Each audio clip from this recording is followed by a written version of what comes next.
Hi friends, मी वर्षा. आज आपण मस्त जे मोठी मिरची आहे ती मस्त अशी चटपटीत पाहणार आहोत. तुम्ही याला लोणचं म्हणू शकता मिरचीचं. या हे भाजी या तोंडीला यायला जेवणाला बसली की तोंडीला यायला तुम्ही हे बनवून खाऊ शकता. एकदम पटकन होती, खायला अतिशय टेस्टी लागते आणि हे 8 दिवस तुम्ही स्टोर करू शकता, खराब होत नाही. त्यासाठी ह्या काही मिरच्या घेतल्या, ह्या मोठ्या, हे बघा अशा. आता आपण यांना कट करून घेऊया.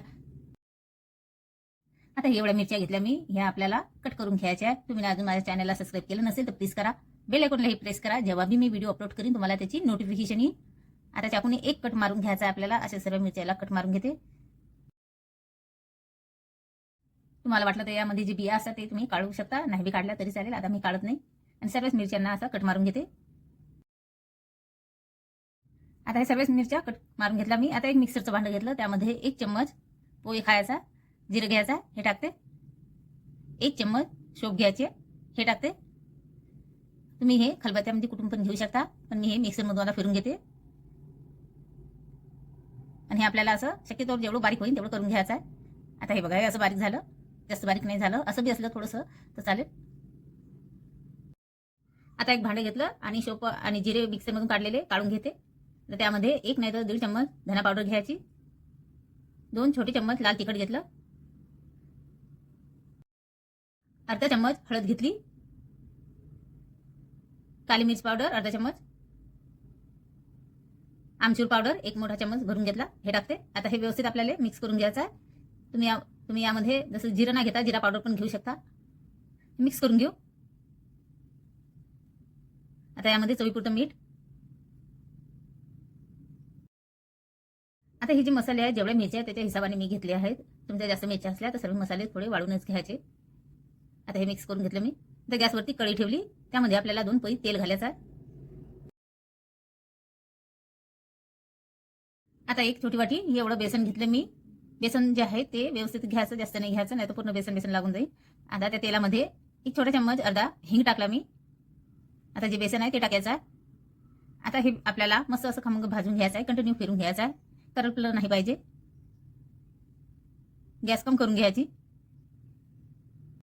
जेवढ्या मिरच्या असल्या त्याच हिशोबाने मसाले आणि बेसन घ्यायचं.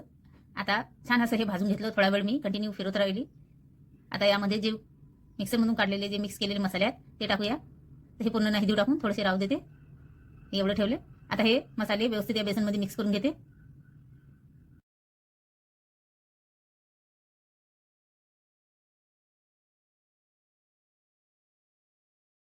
आता थोडा वेळ कंटिन्यू मी हे मिक्स करून घेतलं व्यवस्थित.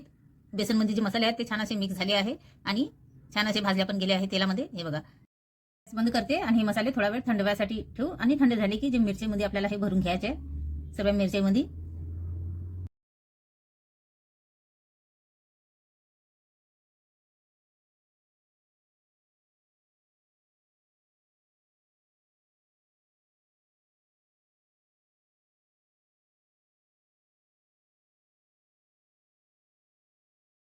आता सर्व मसाले भरून घेतले मिरचीमध्ये. चला आता याला थोडंसं फ्राय करूया. तर गॅसवरती कढई ठेवली मी आणि त्यामध्ये आपल्याला 2 पळी तेल घालायचं आहे. तेल मस्त गरम झालं की जे मिरच्या आपल्या ते यामध्ये टाकायच्यात आपल्याला. तर हे तुम्ही 8 दिवस या मिरच्या अशा फ्रीजमध्ये स्टोर करू शकता, खराब होत नाही. तुम्ही हे लोणच्यासारखं पण खाऊ शकता. यामध्ये आपण जास्त तिखट पण नाही टाकलं आणि ह्या मिरच्या ज्या आहेत हे अजिबात तिखट नसतात, फिक्या असतात. तर तुम्हाला जास्त तिखट टाकायचं असलं तर ते लाल तिखट आहे ते थोडं जास्त घेऊन घ्यायचं. मी कमी घेतलं. आता याला असा चटका लागेल तर हे आपल्याला थोडेसे अशा फ्राय करून घ्यायच्या. आणखी थोडंसं फिरून घेते. हे असा चटका लागायला पाहिजे बघा, असा मिरची अशी थोडीशी व्हायला पाहिजे. आता यामध्ये आपण थोडासा निंबाचा रस टाकूया. निंबाच्या रसाने मस्त अशी चटपटीत लागेल ते. आता थोडंसं फिरून घेते. थोडं तेलामध्ये अशी फ्राय करून घेतली की छान लागते खायला. आता जो मसाला थोडासा काढून ठेवला तो दिला आहे टाकून. आता हा व्यवस्थित मिक्स करून घ्यायचं. जो मसाला आहे तो थोड्याशा मिरच्या अशा थोड्या फ्राय करून घेतल्या तेव्हाच टाकायच्या.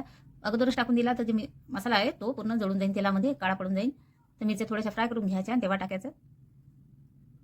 आता हे मिक्स करून घेतले मी. आता आपण याच्यावरती थोडंसं, आपल्याला हे एकदम तर नाही पण थोडेसे ह्या थाळ्या थाळ्या शिजून घ्यायच्या. त्यावरती झाकण ठेवूया. आता गॅस कम करून घ्यायची. 1 नाही तर 2 मिनिटं असं कमी गॅसवर शिजू देऊ. आता मी हे 2 मिनिटं शिजू दिल्या कमी गॅसवर. हे बघा, हे अशा शिजल्या आहेत.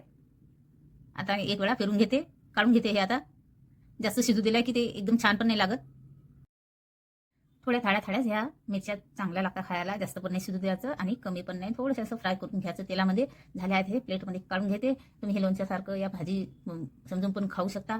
चपाती भाकरीसोबत पराठ्यासोबत खूप खूप छान लागतात. तर नक्की हे घरी बनवा. साहित्य पण कम लागते, बनता पण पटकनी. तर तुम्हाला आजचा हा व्हिडिओ आवडला असेल तर प्लीज लाईक शेअर नक्की करा. चॅनलवर नवीन असाल तर सबस्क्राईब करायला विसरू नका. आणि हो, हे मिरचे बनवून खा, खूप मस्त लागतात. हे बघा, जास्त पण नाही होऊ दिल्या मी ना, एकदम अशा थाळ्या होऊ दिल्या. हलकशा असं दाबून बघते. हे बघा, जास्त नाही शिजू द्यायचं, नाही छान नाही लागत त्या खायला. त्याची चव